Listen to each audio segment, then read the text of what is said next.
చూసుకున్నట్లయితే 2021 సంవత్సరంలో Tirupati by election జరిగింది. తిరుపతి బై ఎలక్షన్‌లో ఆనాడు మనం చూసుకున్నట్లయితే గతంలో 2019 కంటే వైఎస్ఆర్ కాంగ్రెస్ పార్టీకి ఒక్క ఓటు పెరగల. వీళ్ళు 30,000 దొంగ ఓట్లు వైఎస్ఆర్ కాంగ్రెస్ పార్టీ నాయకులు జాయిన్ చేసినా కూడా తెలుగుదేశం పార్టీ ఓట్ షేర్ ఏం తగ్గలేదు, మారలేదు. అయితే ఇక్కడ ఒకటే అర్థం చేసుకుంటాం. అప్పటికి వీళ్ళు 2 సంవత్సరాలు సంక్షేమాన్ని ఇచ్చిన తర్వాత కూడా ప్రజలు వీళ్ళ మీద అప్పటికే విసిగెత్తిపోయి ఉన్నారు. అది రేపు తీవ్ర ప్రభంజనం కనిపించబోతా ఉంది. అయితే మీరు ఇంకో మాట కూడా అన్నారు. సజ్జల రామకృష్ణారెడ్డి మొన్న కౌంటింగ్ ఏజెంట్, చీఫ్ ఎలక్షన్ ఏజెంట్లందరితో మీటింగ్ పెట్టి వాళ్ళందరినీ కూడా రెచ్చగొట్టే పరిస్థితి మనం చూసాం. అయితే అక్కడ ఒకటే తెలియజేస్తా ఉన్నాం. కౌంటింగ్ హాల్‌లో ఏదో పిచ్చేషాలేద్దాం, తోక జాడిద్దాం అంటే అక్కడ చూస్తా ఊరుకోవడానికి ఎవరు కూడా ఉండరు, సిద్ధంగా ఉండరు. అక్కడ సీఆర్‌పీఎఫ్ ఈడ్చి అవతల బారేస్తారు. అయితే ఇక్కడ ఒకటి, కౌంటింగ్ హాల్‌లో కౌంటింగ్ ఏజెంట్లు ఏదో గొడవ చేస్తే కౌంటింగ్ ఆగే పరిస్థితి అయితే ఉండదు. వీళ్ళకి ఆ రూల్ పొజిషన్ కూడా తెలియకుండా వీళ్ళేదో పిచ్చి పిచ్చి ప్రగల్భాలు పేల్తా ఉన్నారు. అయితే ఇక్కడ కౌంటింగ్ ఏజెంట్ పరిధి, వారి స్థాయి ఎంతవరకు ఉంటుందంటే అక్కడ ఈవీఎం మిషన్‌లో గానివ్వండి, పోస్టల్ బ్యాలెట్‌లో గానివ్వండి, వ్యాలిడ్ ఓట్లని వారు లెక్కేసుకొని వాళ్ళు ఇచ్చిన ప్రొఫార్మాలో సంతకం పెట్టేంత వరకే ఉంటుంది తప్ప అక్కడేదో చించేద్దాం, పొడిచేద్దాం అంటే సీఆర్‌పీఎఫ్ వాళ్ళు ఎవరు చూస్తా ఊరుకోరు. మీ స్టేట్ పోలీస్ కూడా ఉండదు. ఈడ్చి అవతల బారేస్తారు. తర్వాత ఎవరెక్కడున్నారో ఎతుక్కోవడానికి సజ్జల రామకృష్ణారెడ్డి రావాల్సి ఉంటుంది. సరే, మాచర్లలో జరిగినటువంటి ఇన్సిడెంట్ అనేది కొంత ప్రజాస్వామ్యంలో అది అత్యంత దురదృష్టకరమైనటువంటి పరిణామం. ముఖ్యమంత్రి ఖండించకపోవడం అనేది ఇంకా బాధాకరం. ఎందుకంటే ఒక రాజకీయ నాయకుడిగా నువ్వు ప్రజాస్వామ్యబద్ధంగా నువ్వు పరిపాలన చేస్తున్నటువంటి ఒక ముఖ్యమంత్రిగా ఖండించాల్సిన నైతిక బాధ్యత అతనికి ఉంది. అతను వాటన్నిటిని కూడా తుడిచేసుకుని నాకు అసలు ఈ ప్రజాస్వామ్య విలువలతో సంబంధం లేదు అని చెప్పి ఆ విధంగా ప్రవర్తించడం అనేది చాలా బాధాకరం.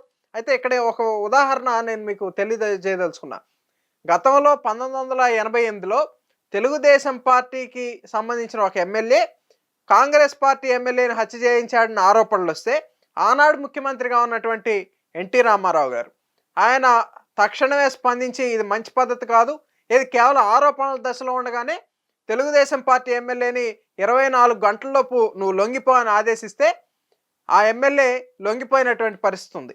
అదేవిధంగా చంద్రబాబు నాయుడు గారు కూడా ఆయన హయాంలో ఇటువంటి ఘర్షణ పూరితమైనటువంటి వాతావరణం ఎక్కడన్నా వచ్చినా లేదా ఆరోపణలు వచ్చినా కూడా ఆయన తక్షణం స్పందించి అందరినీ కూడా మందలించినటువంటి పరిస్థితి మనం చూసాం.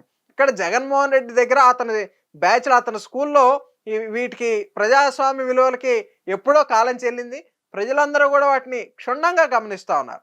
కాబట్టి రేపేదో కౌంటింగ్ దగ్గర పిచ్చేషాలేద్దామని, రేపు గొడవలు అల్లర్లు సృష్టిద్దామంటే సిఆర్‌పీఎఫ్ వాళ్ళు తాట తీస్తారనే భయం ఖచ్చితంగా వైఎస్ఆర్ కాంగ్రెస్ పార్టీ వారికి కూడా ఉంటుందని మేము ఆశిస్తా ఉన్నాం. లేని పక్షంలో సిఆర్‌పీఎఫ్ లాంటి దెబ్బలు రుచి చూస్తారని కూడా మేము తెలియజేస్తా ఉన్నాం. రాష్ట్ర ప్రభుత్వాధినేత ఎంత బలంగా, ఎంత దృఢంగా ప్రజల కోసం నిలబడతాడనే దానిపైనే వ్యవస్థలన్నీ కూడా ఆధారపడి ఉంటాయి. అటువంటి ముఖ్యమంత్రి స్థాయిలో ఉన్నటువంటి వ్యక్తే ప్రజాస్వామ్య విలువలన్నింటినీ కూడా ఖూనీ చేస్తూ ప్రవర్తిస్తే మరి వ్యవస్థలు కూడా గాడి తప్పేటటువంటి పరిస్థితి ఉంటుంది. అయితే మేము ఒకటే తెలియజేస్తా ఉన్నాం. జగన్మోహన్ రెడ్డి ఎన్ని అరాచక శక్తులకు ఆంధ్రప్రదేశ్లో ఆశ్రయం ఇచ్చినా కూడా రేపు జూన్ 4వ తారీఖు తెలుగుదేశం పార్టీ కూటమి అధికారంలోకి రాబోతా ఉంది. చంద్రబాబు నాయుడు గారు ముఖ్యమంత్రిగా ఆయన ప్రమాణ స్వీకారం చేసిన మరుక్షణం నుంచే ఖచ్చితంగా అరాచక శక్తులన్నిటి మీద కూడా ఉక్కుపాదం మోపడానికి చంద్రబాబు నాయుడు గారు సంసిద్ధంగా ఉన్నారు. అది ఖచ్చితంగా గతం నుంచి తెలుగుదేశం పార్టీ ఉన్నటువంటి స్టాండ్ అది. ఎక్కడ కూడా రాష్ట్రంలో శాంతి భద్రతలు అదుపు తప్పకూడదు, ప్రజలందరూ కూడా సుఖశాంతులతో ఉండాలనే ఒక లక్ష్యంతో చంద్రబాబు నాయుడు గారు కానివ్వండి, అంతకుముందు మా పార్టీ వ్యవస్థాపక అధ్యక్షుడు ఎన్టీ రామారావు గారు కానివ్వండి, వారి పరిపాలన అందించిన తీరు మళ్ళీ ఆ రామరాజ్యం రాబోతా ఉంది. అదేవిధంగా ఇంకోటి కూడా తెలియజేస్తా ఉన్నా. ఈ వైఎస్ఆర్ కాంగ్రెస్ పార్టీ నాయకులు ఏదో జూన్ 9వ తారీఖున వైజాగ్లో ప్రమాణ స్వీకార ఏర్పాట్లు చేస్తామని చెప్తా ఉన్నారు. జూన్ 9వ తారీఖు నాడు అత్యంత కిరాతకుడుగా, అత్యంత ఒక నియంతగా పేరొందిన నీరజ్ చక్రవర్తి ఆత్మహత్య చేసుకున్నటువంటి రోజు. అంటే ఆంధ్రప్రదేశ్ రాష్ట్రంలో నియంతృత్వాన్ని పారద్రోలి స్వర్ణయుగాన్ని తీసుకురాబోయే రోజుగా జూన్ 9 ఆంధ్రప్రదేశ్ రాష్ట్ర చరిత్రలో మిగిలిపోబోతా ఉందని కూడా ఈ సందర్భంగా నేను తెలియజేస్తా ఉన్నా. గుంటూరు పార్లమెంట్లో వైసీపీ అభ్యర్థికి కౌంటింగ్ ఏజెంట్లు కూడా దొరకనటువంటి పరిస్థితులు, అంత దీన పరిస్థితుల్లో పాపం ఆయన వైసీపీ అధిష్టానం వదిలేసినటువంటి విధానాన్ని కూడా మనం చూస్తున్నాం. ఆయన ఎమ్మెల్యే అభ్యర్థులందరికీ ఫోన్లు చేసుకుని, అయ్యా బాబు మాకు కౌంటింగ్ ఏజెంట్లు లేరు, నాకు ఏజెంట్లు పంపించండి అంటే వాళ్ళు కూడా పట్టించుకున్నటువంటి పరిస్థితి. అది గుంటూరులో అయితే ప్రజలందరికీ బహిరంగంగా తెలిసింది. విజయవాడలో తెలియట్లేదు. అంతకుమించి కొత్తగా ఏం లేదు. విజయవాడలో కూడా ఎంపీ అభ్యర్థికి ఏజెంట్లు దొరకనటువంటి పరిస్థితి ఉంది. ఆళ్ళు గూడా నువ్వొస్తావా? నువ్వొస్తావా? అని పాపం రోడ్డు మీదెళ్ళే వాళ్ళని గూడా ఏరుకుంటా ఉన్నటువంటి దౌర్భాగ్యకరమైనటువంటి పరిస్థితిలో పార్లమెంట్ అభ్యర్థులున్నారు.